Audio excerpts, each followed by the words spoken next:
네, 안녕하세요.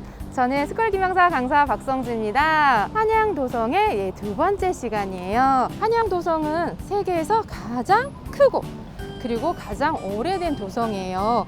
무려 길이가 59,500척, 18.627km 정도 되는데요.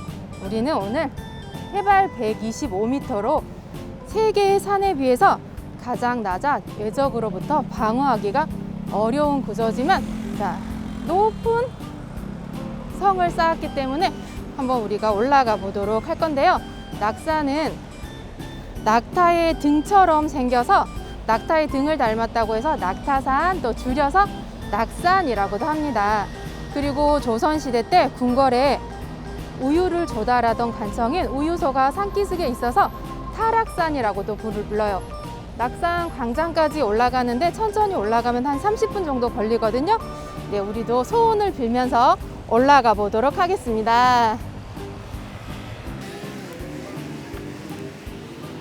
네, 한양도성 길이가 18.627km 정도 되는데요. 쌓는데 얼마 정도 걸렸을까요? 조선 후기에 쌓은 수원화성 같은 경우에도 5.74km인데 무려 2년 9개월이 걸렸거든요. 그것도 여러 가지 과학기구들이, 거중기 같은 과학기구들이 발명되어서 그랬는데, 그런 과학기구들이 없을 때 깜짝 놀랐어요.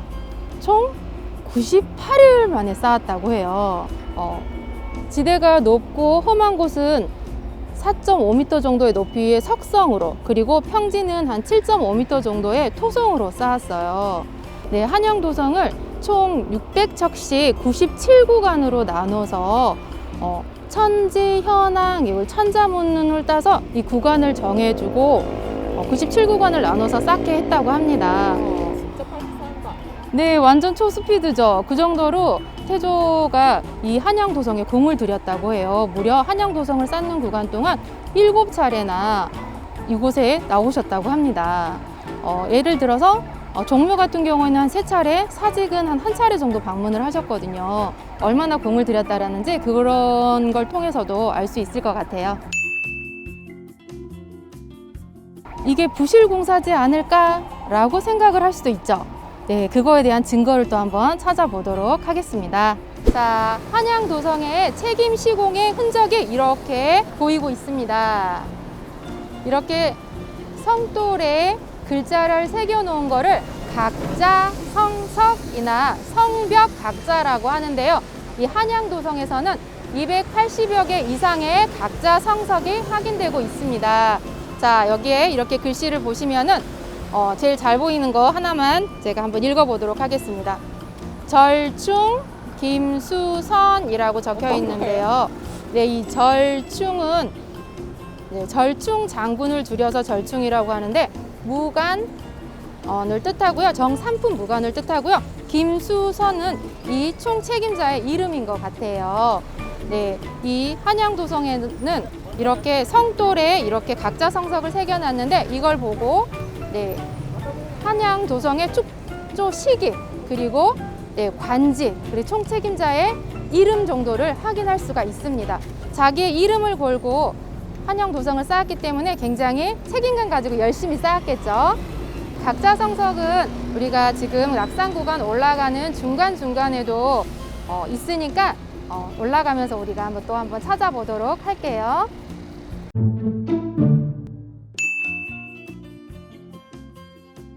네, 일부 구간은 그래요.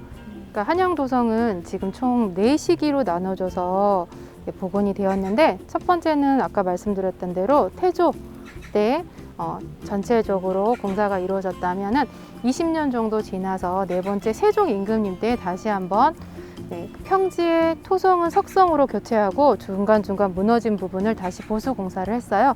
그래서 지금 전체 구간에서 세종 임금님 때의 성돌이 가장 많이 남아 있어요. 그리고 우리 조선 중기에 임진왜란과 병자호란이 일어났잖아요. 그때도 많이 훼손이 되어서 19대 숙종 때에도 대대적인 보수 공사가 이루어집니다. 그리고 일제강점기 때도 많이 훼손이 되었어요. 그래서 1975년 이후에 복원 공사가 쭉 이어져서 현재까지도 복원 공사가 이어지고 있습니다. 궁금하시죠? 이거는 도대체 어느 왕 때 쌓았을까? 태조 임금님 때는 밑에다가 하강암을 깔고 위에는 거친 자연석을 그대로 쌓았어요.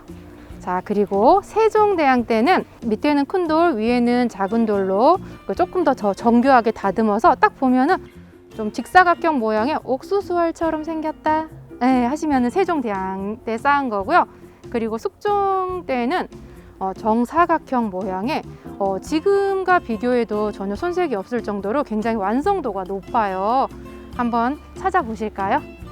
찾으셨나요? 직사각형 모양의 이제 옥수수알처럼 생긴 거는 세종 때, 네, 숙종 그리고 순조 때 쌓은 건데요. 지금 봐도 굉장히 완벽하죠. 네, 지금 봐도 전혀 손색이 없을 정도로, 지금이랑 비교해도 손색이 없을 정도로 잘 쌓은 것 같아요. 튼튼하게. 남아있는 것 중에 세종 때 쌓은 게 가장 많이 남아있어요. 그리고 태조 때는 한 10% 정도 남아있는데, 태조 때 쌓은 성곽을 보시려면 남산 구간을 가셔서 보시면 많이 볼 수 있어요. 한양도성은 4개의 큰 문과 4개의 작은 문이 있는데요. 만약에 전쟁에 났을 경우 이 문들이 다 적에게 빼앗겼을 경우에는 안에 있는 사람들은 어떻게 할까요? 한양도성에는 그럴 때를 대비해서 비밀의 문이 있어요. 한번 이렇게 쭉 한번 찾아볼까요? 여기에서 비밀의 문이 가까이 있답니다.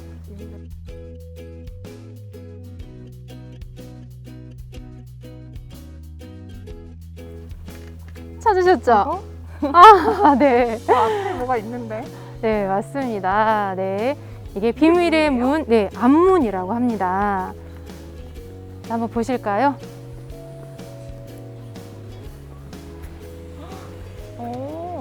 네. 지금은 방금 찾으셨잖아요. 네. 잘 보이지만 옛날에는 수풀이 우거져 있거나 아니면은 이제 조금 깊숙한 곳에 있기 때문에 적의 눈에 잘 노출이 되지 않았었다고 합니다. 자, 우리도 비밀의 문을 통해서 성벽 안쪽으로 들어가 보도록 하겠습니다. 따라오세요. 자, 이렇게 지붕처럼 보이는 게 있는데요. 여장이라고도 하고요. 우리말로 성광키라고도 해요. 적으로부터 우리 아군을 방어하는 역할도 하고요. 자, 이렇게 관찰하면서 적의 모습을 관찰하고 또 적을 공격할 수 있는 용도로 사용이 됩니다. 자, 우리 여기 보면은 저 구멍 보이시죠? 자, 이거를 총의 눈 총안이라고 하는데, 하나의 여장에 총 3개의 총안이 있어요. 보시면은 각도가 조금씩 달라요. 한번 보실까요? 정면으로 나 있는 거를 원총안이라고 하고요. 멀리서 오는 적을 공격하는 구멍이고요. 자, 여기 보면은 약간 경사진면은 근총안이라고 해서 가까이에서 올라오는 적을 공격하는 용도입니다. 자, 그리고 여기 보면은 이렇게 딱 지붕돌이 보이시죠? 네, 옥계석이라고 하는데요. 이 옥계석은 이 성벽을 보호해 주는 역할을 해요. 비가 왔을 경우 빗물이 이 성벽 안으로 스며들면은 이 성벽이 불어 터져서 우르르 하고 무너질 수 있겠죠. 그래서 성벽을 보호하는 용도로 이렇게 옥계석을 지붕 끝에 만들어 놨습니다. 그리고 여장이랑 여장 사이에 자, 이런 공간이 있어요. 자, 타구라고 하는데, 네, 활을 이렇게 쏘는 공간입니다. 활을 쏴서 공격하는, 밖에서는 보이지 않지만 안에서는 이제 적의 모습을 볼 수 있는. 네, 우리는 한양도성 중에 서울이 가장 잘 내려다 보이는 곳에 왔어요. 자, 한번 보실까요? 네, 서울의 모습이 한눈에 내려다 보이는데요. 자, 저기 보이는 제일 높은 산이 바로 한양도성의 북쪽에 있는 백악, 북악산이고요. 해발 342m 정도 돼요. 거기보다 조금 더 낮은 옆에 있는 산이 서쪽에 있는 인왕산이에요. 해발 338m 정도 되고요. 자, 이렇게 쭉 손으로 이렇게 이어서 남쪽으로 내려오면은, 자, 남산타워 보이시죠? 네, 저곳이 바로 남쪽에 있는 목멱산입니다. 자, 그렇게 해서 자, 이렇게 동쪽으로 이렇게 한 바퀴 쭉 18.6km 정도 이렇게 이어지고 있는데요.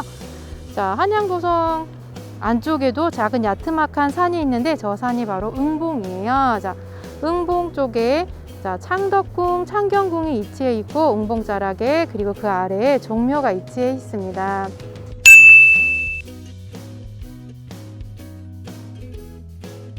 이곳은 밤에도 불이 반짝반짝반짝 들어와서 굉장히 아름다운 서울 야경을 감상할 수 있는 명소 중에 하나라서 데이트 코스로도 굉장히 각광받고 있습니다. 자, 그런데 저기 보시면 이렇게 해서 한 바퀴 뺑 둘러서 한양도성을 쌓을 때, 위치를 선정할 때 무학도사랑 정도전이 기싸움이 있었다고 합니다. 자, 저기 인왕산에 선바위가 있는데 무학대사는 선바위를 한양도성 안으로 넣고 싶고 정도전은 밖으로 밀어내고 싶었어요. 자, 태조는 누구의 손을 들어줬을까요? 궁금하시죠? 네, 스쿨 김영사 한양도성 밤마실 프로그램에 참여하면 더 깊고 재미난 이야기가 엄청 많거든요. 네, 신청해주세요. 네, 저와 함께한 한양도성 순성놀이 어떠셨나요? 네, 조선시대 사람들도 이렇게 한양도성을 돌면서 순성놀이를 하면서 소원을 빌었다고 합니다. 저도 쭉 올라오면서 두 가지 소원을 빌어보았습니다. 네, 첫 번째는 우리 한양도성이 2012년 세계문화유산, 유네스코 세계문화유산 잠재 목록에 등재된 거는 알고 계시죠? 네, 근데 2017년에 아쉽게도 탈락을 했어요. 그래서 2022년 재등재를 목표로 열심히 추진하고 있거든요. 네, 꼭 등재될 수 있도록 빌어주시고요. 네, 더불어 스쿨 김영사 TV도 많은 응원 부탁드립니다. 스쿨 김영사 TV 구독, 좋아요 눌러주세요.